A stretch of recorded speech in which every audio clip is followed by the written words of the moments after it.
پاکستان امریکہ کو اڈے نہیں دے گا، دو ٹوک موقف پرائم منسٹر عمران خان کا. امریکنز کو ہم نے کہہ دیا کہ بس پرانا والا پاکستان چینج، اب کوئی سپیس نہیں آپ کے لیے.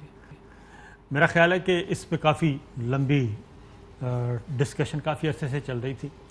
اس میں سب سے پہلے امریکنز نے رابطہ کیا army chief general Qamar Javed Bajwa صاحب سے. ان کے سیکرٹری اسٹیٹ جن کو وزیر خارجہ کہتے ہیں، ان کی طویل کالز آئیں. اس کے بعد پھر وزیر دفاع انہوں نے بھی، پھر امریکنز جو ملٹری لیڈرشپ ہے ان کی، پھر British leadership military leadership in کی، یہ سارے ایک. اور اس کے بعد آخری تھا CIA چیف کا وزٹ. اس تواتر کے ساتھ تسلسل کے ساتھ یہ ہوتا رہا. اور جب یہ ساری چیزیں آ گئیں اس کے بعد پھر ISI ہیڈ کوارٹر میں میٹنگ ہوتی ہے جس میں ہمارے آرمی چیف ہوتے ہیں، DG ISI ہوتے ہیں، air chief, naval chief, prime minister, important ministers, یہ سارے. اس میں پھر وہ سارے مائنس پلس دیکھا جاتا ہے.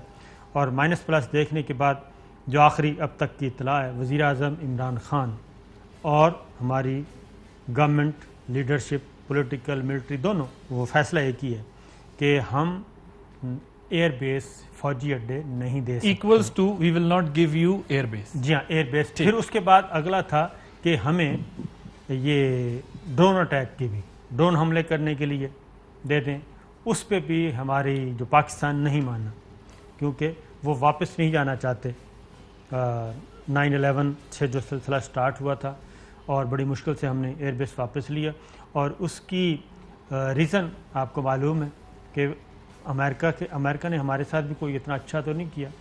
اب جب پیس ایگریمنٹ ہو گیا، پروسیس ہوا، سب کچھ ہوا، اب پھر ہمیں انڈر پریشر کرنے کے لیے مسلسل کوئی نہ کوئی حرکت کی نئی چیز لے کے آتے. فیٹف کی گرے لسٹ میں اگر ہم ہیں ابھی تک نہیں نکلے تو وہ صرف امریکنز کی وجہ سے نہیں نکلے، کیونکہ ڈونلڈ ٹرمپ کے ساتھ اس نے کمٹمنٹ کیا پرائم منسٹر خان سے اور اس کے بعد ہماری ملٹری لیڈرشپ سے. وہ کمٹمنٹ اس نے آگے کنوے کیا. یہ آن دا ریکارڈ ساری چیزیں ہیں، نہیں پاکستان کو فیور دی گئی. اس کے بعد ڈونلڈ ٹرمپ کے ساتھ سیکنڈ میٹنگ ہوتی ہے، آئی تھنک ہوئی تھی سوئٹزرلینڈ میں، اور وہاں پہ ہوئی. وہاں پہ پھر پرائم منسٹر نے یاد کروایا، وزیر خارجہ نے یاد کروایا، انہوں نے پھر کنوے کیا، لیکن وہ بائی ڈیزائن تھا کہ پاکستان کو کوئی فیور نہیں دینی. تو یہاں تک تو چیزیں چل رہی ہیں. ٹھیک ہے. اب دوسرا جو فوجی اڈے مانگ رہا ہے امریکہ، وہ کیا صرف افغانستان کی وجہ سے مانگ رہا ہے؟ اس کی وجہ سے تو نہیں ہے. چائنا ہے، گوادر ہے، ہمارا سی پیک ہے، اس کی وش لسٹ تھوڑی سی لمبی ہے. تو ادھر سے پھر ہمارے ساتھ چائنا کے ساتھ بھی ہم آپس میں رابطے میں ہیں. تو میرا اپنا خیال ہے کہ پہلے وزیر خارجہ کی سطح پہ کہا گیا، پہلے ترجمان نے کہا، پھر وزیر خارجہ نے کہا، اور اب پرائم منسٹر آف پاکستان نے کہہ دیا ہے کیٹاگوریکلی کہ ہم فوجی اڈے نہیں دے رہے. بالکل ٹھیک. جنرل صاحب، وزیر اعظم نے تو پوزیشن لے لی ہے کہ ہم آپ کو فوجی اڈے نہیں دیں گے. اب امریکنز کے ساتھ ہمارے پاس بات کرنے کو کیا آپشنز ہیں؟ کیونکہ دیکھیں، ایک تو فیٹف کا بھی حوالہ دیا صابر صاحب نے، فیٹف میں بھی ہم گرے لسٹ میں ہیں، وہ امریکنز کا اس میں انفلوئنس میٹر کرتا ہے، یہ بات ٹھیک ہے. IMF کے ساتھ بھی ابھی ہماری نیگوسیشنز ہونی ہے کئی چیزوں کے اوپر. ہمارا بجٹ تو آ گیا، اس پہ کچھ جو ریزرویشنز ہیں ادھر سے وہ بھی ہمیں پتہ ہے کہ وہاں بھی انفلوئنس، ویسے اس کی آفیشیل پوزیشن تو وہ نہیں ہوتی لیکن بنتا ہے، بن سکتا ہے کسی نہ کسی تھرو. تو کیا ہمیں اس وقت کیا کرنا چاہیے؟ ہماری کیا پوزیشن ہونی چاہیے؟ واٹ از یور ٹیک آن؟ دیکھیے، بات یہ ہے کہ جو کچھ ہم نے فیصلہ کیا یہ بڑا میرٹ پہ اور بڑا درست ہے.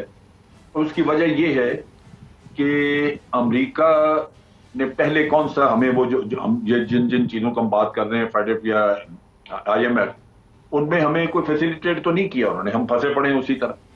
دوسری طرف یہ ہے کہ امریکہ کی بہت بڑی پرابلم یہ ہے کہ فائدہ آپ سے اٹھائیں گے لیکن اس کے جو فوائد آگے یا آپ سے سہولت لے کے تو فیسیلیٹیٹ کریں گے بھارت کو. یہ ان کی پالیسی ہے کہ ساؤتھ ایشیا میں انہوں نے بھارت کو ایڈجسٹ کرنا ہے، یہاں پہ ان کو انہوں نے رکھنا ہے ایز اے لیڈنگ پاور. اور پہلے بھی ہوا کہ ہماری ساری قربانی کی وجہ سے یہ افغانستان میں پہنچے، انہوں نے پاؤں رکھا، بعد میں بھارت کو وہاں سیٹل کرنا شروع کر دی. دوسرا ان کا جو ایشو ہے بہت بڑا، وہ یہ ہے کہ ان کی عادت ہے ڈو مور کی. آج آپ بیسس دے دیں اور سمجھیں کہ شاید ہم نے بڑا کام کر دیا اور یہ مطمئن ہو جائیں گے اور ہمیں کو فیسیلیٹیٹ کریں گے، یہ نہیں ہوگا. کل ان کی ڈیمانڈ کچھ اور نکل آئے گی، اور جب وہ پوری نہیں ہوگی تو پھر آپ کے ساتھ وہی سلوک ہوگا جو وہ ہمیشہ کرتے آئے ہیں کہ جہاں جہاں آپ کو پھنسایا پھر پھنسا دیں. لہذا پہلے ہی اس چیز سے نکل جانا بہتر ہے. تیسرا ایشو یہ ہے کہ بھارت کے ساتھ ان کے کوئی 10-11 کے قریب ایگریمنٹس ہیں مختلف قسم کے, جن میں سے بیسس کے شیئر کرنے کا بھی ہے کہ ایک دوسرے کے بیسس شیئر کر سکتے ہیں. وہ وہاں کیوں نہیں جاتے؟ یہاں بھارت کے ساتھ ایگریمنٹ کر کے بھارت کے ساتھ ہر چیز طے ہے. آپ نے ڈیفنس ہو یا کوئی بھی چیز ہو, فائدہ پہنچانا بھارت کو, ایگریمنٹ اس کے ساتھ, نیوکلیر کوآپریشن اس کے ساتھ, بیسز آپ پاکستان سے مانگ رہے ہیں جس کے ساتھ آپ نے کیے کچھ نہیں. ہمارے تو سیکورٹی انٹرسٹ لگاتار وہ سیکریفائس کرتے رہے, اس کی تو توجہ ہی نہیں ہے ادھر. ٹھیک ہے, ٹی ٹی پی وہاں پہ تھی, ٹی ٹی پی وہاں پہ تھی. اب افغانستان میں یہ 20 سال بیٹھے رہے, انہوں نے کیوں نہیں ٹی ٹی پی کو ختم کیا؟ وہاں کچھ کیا؟ کچھ بھی نہیں کیا.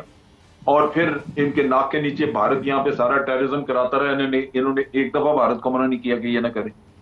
تو بات یہ ہے کہ جب ان کے اسٹریٹجک پارٹنرشپ بھارت کے ساتھ ہے, مفادات ادھر ہیں, تو ہم سے صرف اگر کام ہی لینا چاہتے ہیں تو آپ کیوں کام؟ تو ہم نے بالکل ٹھیک پوزیشن لی ہے, کیونکہ پاکستان کا کسی اعتبار سے بھی کوئی بینیفٹ نہیں ہے, تو ہم نے دو ٹوک جواب ٹھیک دیا ہے. اب بات شروع ہو تو آپ کہتے ہیں کہ ان پوائنٹس پہ ریلیف ملنے کے بعد کوئی بات ہو سکتی ہے, ورنہ یہ سب یوز لیس ہوگا. بخاری صاحب, یور ٹیک آن.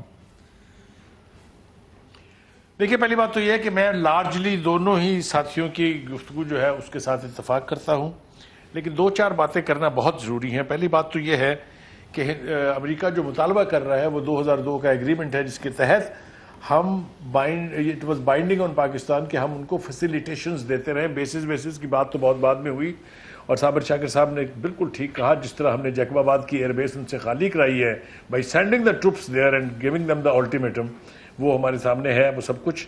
لیکن اور بہت ساری چیزیں اس ریجن میں ہو رہی ہیں. روس نے امریکہ کے بڑھتے ہوئے اثر و رسوخ کے تحت ہندوستان سے اپنی وہ نیوکلیئر سب مرین واپس لے لی ہے. جن صاحب بیٹھے ہوئے میری بات کی تصدیق کریں گے. اور جو ریڈار کا کور تھا ان کو, وہ بھی انہوں نے سسپینڈ کر دیا ہے یا ختم کر دیا ہے. میں ایک تو سلوٹ پیش کرنا چاہتا ہوں عمران خان کو اس جرت کے اوپر, جس جرت سے اس نے نو مور کا سلوگن منہ پر دے مارا ہے ان کے جو ہمیں ہمیشہ ڈو مور کی نصیحت کرتے تھے. اتنی جرت جو ہے وہ آج تک میں نے نہیں دیکھی. ہمارے بڑے بڑے الیکٹڈ لیڈر, بڑے بڑے جگادری سے ایک چھوٹی موٹی آپ کو مثال مل جاتی ہے ذوالفقار علی بھٹو کے دور کی, لیکن اس کے بعد سے تو ہم سوائے ان کی خدمت کرنے کے علاوہ اور کچھ نہیں کرتے رہے. اور جو امریکہ کی لسٹ آف بٹریلز ہے, سٹارٹنگ ود پی ایل جو کے تحت جو ایڈ آتی تھی اس سے لے کے, اور پھر نیوکلیر پروگرام, اور پھر اس کے بعد F-16 کی سیل اینڈ سو آن, اتنی بڑی لسٹ ہے کہ میرا نہیں خیال کہ we should trust Americans any more. تو عمران خان صاحب نے یہ بہت سوچ سمجھ کے فیصلہ کیا, جیسا کہ صابر شاکر نے کہا کہ بڑی ہائی لیول میٹنگ ہوئی تھی. ظاہر ہے ہم نہ تو سی پیک کو رسک پر ڈال سکتے ہیں, نہ اپنی چین کے ساتھ دوستی کو رسک پر ڈال سکتے ہیں.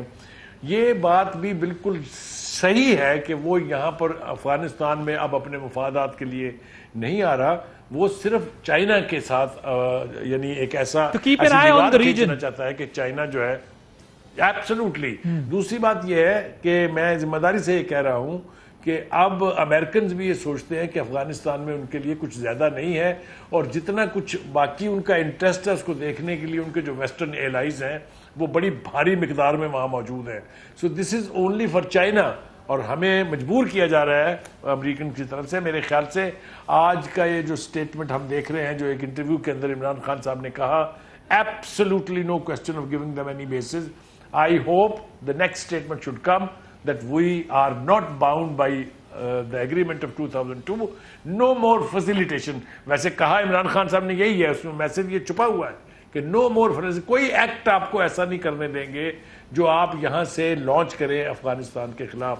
تو میں تو ایمانداری سے سمجھتا ہوں اور بڑی جرت سے میں یہ کہہ رہا ہوں کہ عمران خان کا یہ فیصلہ جو ہے بہت دور رس ہے, اور پاکستانی قوم کو اب ضرور فخر محسوس ہونا چاہیے کہ ایک لیڈر تو ایسا ہے جس نے امریکن کو کہا ہے گو ٹو دا ہیل.